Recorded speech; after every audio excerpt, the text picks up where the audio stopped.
Welcome to True Crimes with Ebony. Please like, comment, share, and subscribe. This is the story of a 24-year-old transgender man, Sam Nordquist, from Red Wing, Minnesota. This story takes place in Hopewell, New York. On September 28, 2024, Sam Nordquist flew out to Geneva, New York to meet his online girlfriend, 38-year-old Precious Oswega. Sam Nordquist was supposed to return to Minnesota 2 weeks later, but he decided to work on his relationship with him and Precious. His family lost touch with him after January 1st, 2025. According to his family, conversations up until he went missing was not himself. On February 9th, 2025, the family filed a missing persons report. The New York State Police did a wellness check on February 9th. Police searched the room where Sam and Precious were staying and found evidence of abuse. On February 13, 2025, they found Sam Nordquist's remains in a field.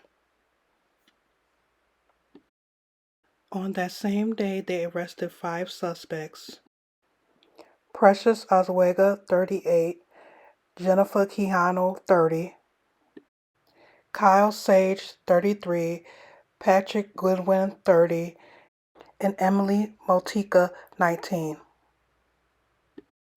2 more additional suspects was arrested February 20th, 2025. Thomas Eves, 21, and Kimberly Sachia, 29. Good morning.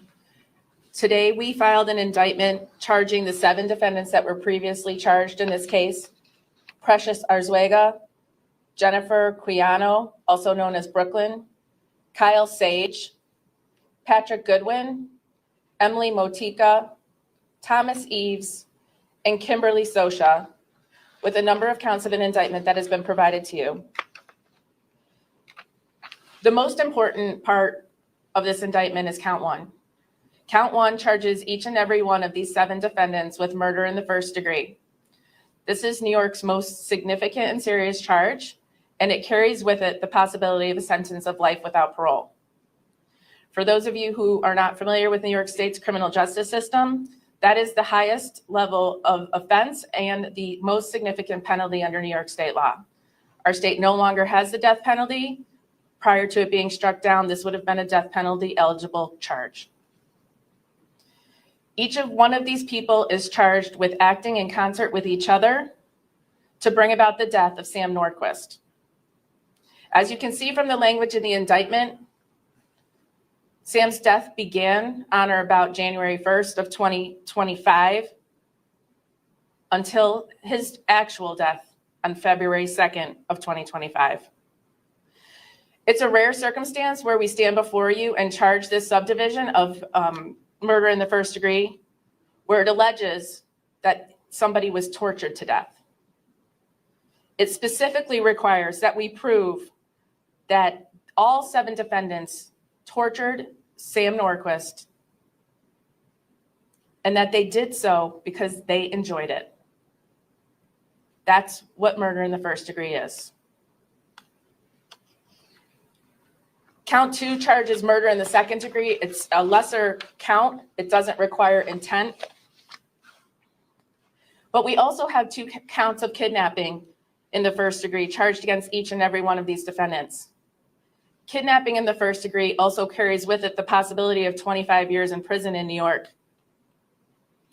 Each of the counts talk about what Sam had inflicted upon him during that 1-month period in time when he was tortured at 22 Patty's Lodge. Count 5 charges conspiracy in the second degree. Under New York State law, we have to set forth acts that were undertaken in furtherance of the conspiracy. This is a situation where now you have in front of you some of the things that Sam endured during his captivity. It's just a portion. It's just what we know now, and we expect as the investigation and prosecution continues that there'll be much more.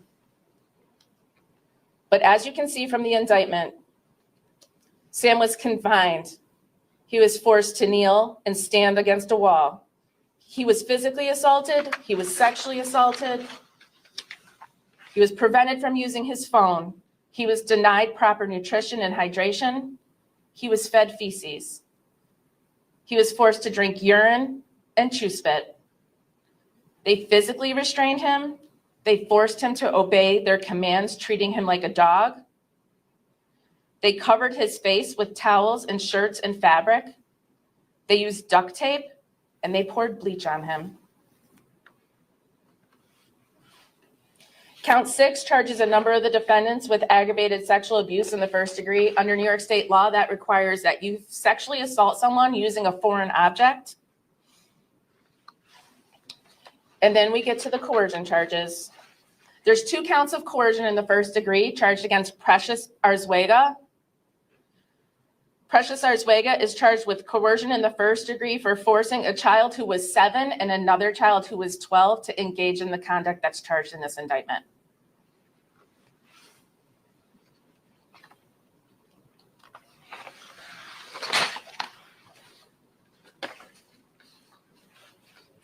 There's also a charge of concealment of a human corpse because, as we all have heard previously, Sam's body was removed from 22 Patty's Lodge and taken to Yates County, where he was dumped out on the side of the road in a farmer's field, wrapped in plastic bags, where they hoped no one would find him.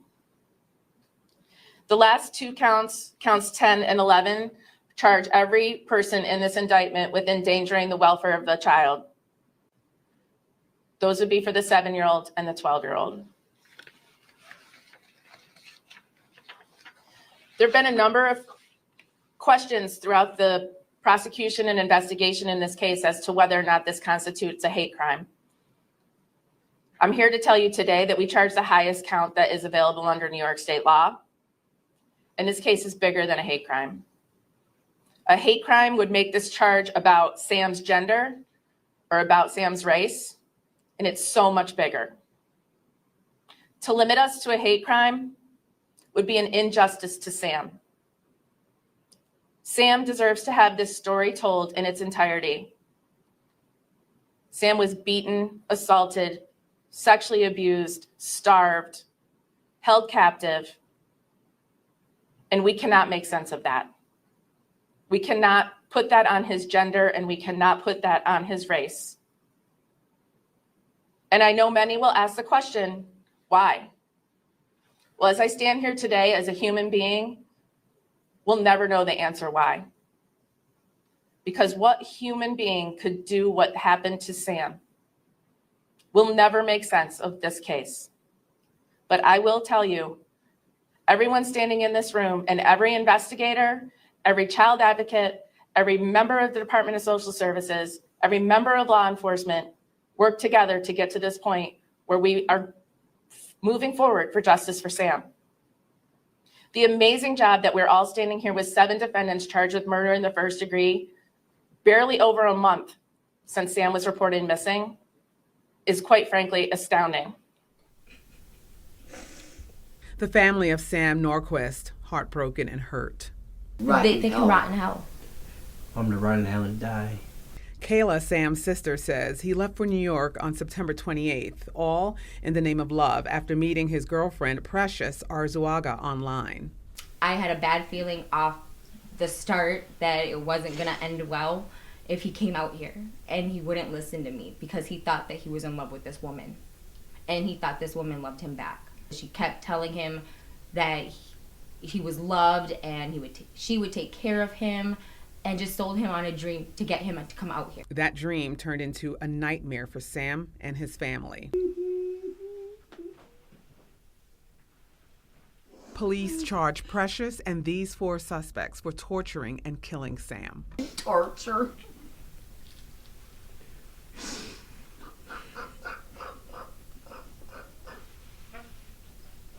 How could somebody be so evil? Sam's mom, Linda, tells me he enjoyed making people laugh and is angry at what happened to him. This bee, and she was preying on Sam. She didn't think that Sam's family would have gone this far. Sam was supposed to return home on October 12th, but on October 13th, when Kayla didn't hear from him, she immediately got worried. So she had an officer do a wellness check on Sam here in New York. She says the officer said Sam appeared to be fine, but Precious was fired up. After that, she says she received a message from Precious saying Sam is an adult and he is safe. Then, on October 14th, she was sent a video with Precious's arm around Sam, and Precious was doing all the talking. And wouldn't let him say anything. You could tell in his face that he didn't want to be there. He was scared. Kayla says she knew something was wrong. She repeatedly called and messaged Sam. She even sent Sam pictures of his niece and nephew, something he always responded to, except this time. She continued calling, and then one day, she was blocked. Christmas came and went. No Sam until New Year's Day, I spoke to Sam, and it was very short. And Sam said, "I love you, I'll call you tomorrow," and I never heard from Sam. On March 12, 2025, all the suspects appeared in court and pled not guilty. The 7 people accused of torturing and murdering Sam Nordquist, the transgender man from Minnesota, were in court today. We are following that breaking news. The 7 suspects accused of torturing and killing Sam Nordquist all pled not guilty today in Ontario County. That's where News 10 NBC's Christy Blake is right now. And Christy, you were in the courtroom today. What did you learn?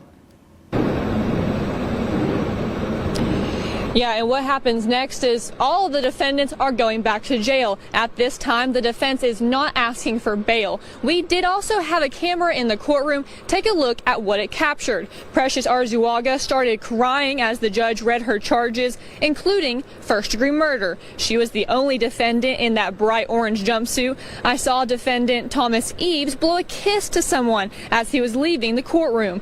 Prosecutors say Sam endured more than a month of physical, sexual, and psychological torture in room 22 at Patty's Lodge in Canandaigua. Investigators say Arzuaga also forced a 7 and 12-year-old to participate in that abuse. We learned today all 7 defendants are forbidden from contacting those children. District Attorney Jim Ritt says they are still going through electronic media. I spoke to Eve's lawyer saying it's at least 1 terabyte of information. He was asked about prepping for the next few months leading to trial.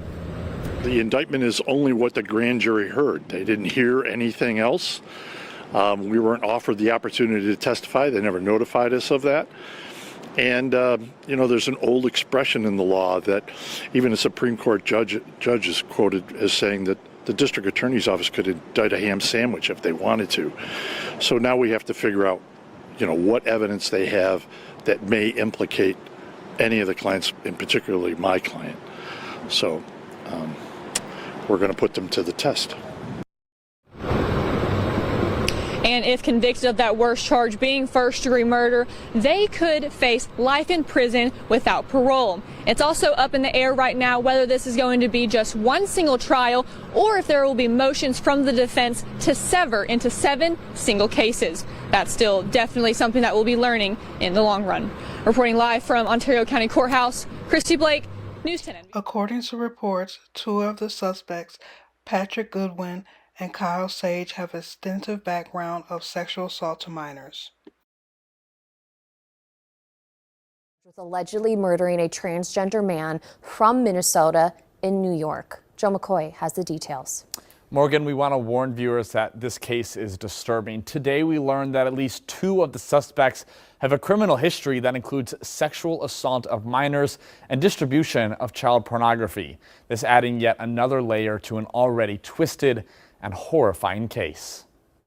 We uncover new details tonight on the alleged killers of Sam Nordquist from Oakdale, Minnesota. According to the New York State Sex Offender Registry, Patrick Goodwin, one of the 5 suspects charged with second-degree murder in Sam's death, was sentenced to 10.5 years in prison in 2015 for first-degree sexual abuse against a 7-year-old boy and a 9-year-old girl. He was released from prison in 2023. These people that did this to Sam are pure evil. They're not even human. Sam's mom, Linda, still can't wrap her head around how these people could allegedly do such a heinous crime to her son. We were really close. We used to get in the vehicle, go driving around and dream and look at these rich houses. That was our thing. According to the sex offender registry, Goodwin lived at Patty's Lodge Motel in Hopewell, New York.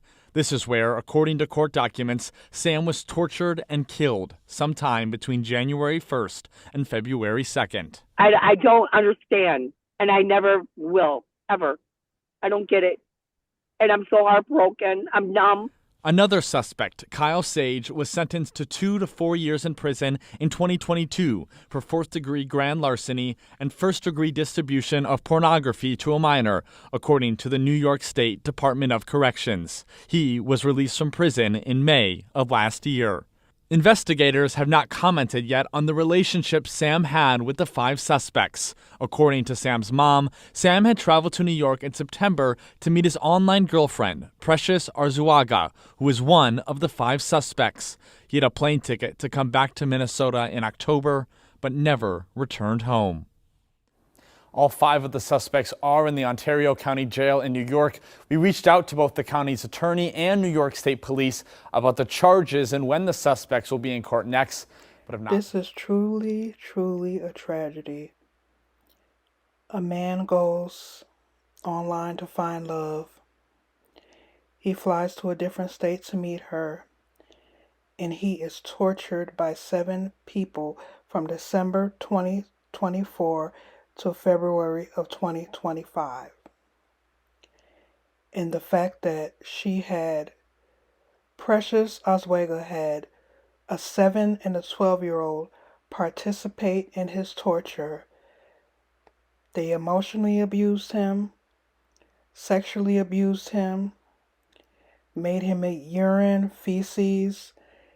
It is just horrific that people could treat individuals like that. My heart goes out to the family. My prayers are with you. Sam, may you rest in peace. The case last night, family and friends of Nordquist traveled from Minnesota to Geneva, New York for a community vigil. That's where they released balloons in his memory. Kayla Nordquist says her brother was simply searching for love and acceptance when he was so brutally murdered. As a community, not everyone in the community is bad. It's just those individuals who are sick and decided they wanted to hurt Sam for no reason. He was a good soul. His whole family is. He didn't deserve this. Another vigil is taking place tonight for Nordquist and his family in Phelps, New York. That's at the Community Arts Center. Event organizers say the memorials are a way to show his loved ones there's still good to be found in a community reeling from the brutal crime. An online fundraiser, which you can see right here on your screen, for the family is nearing its $140,000 funding goal. Right now, more than $124,000 has been raised to pay for funeral expenses and additional costs. Thank you for watching. Until next time, stay safe.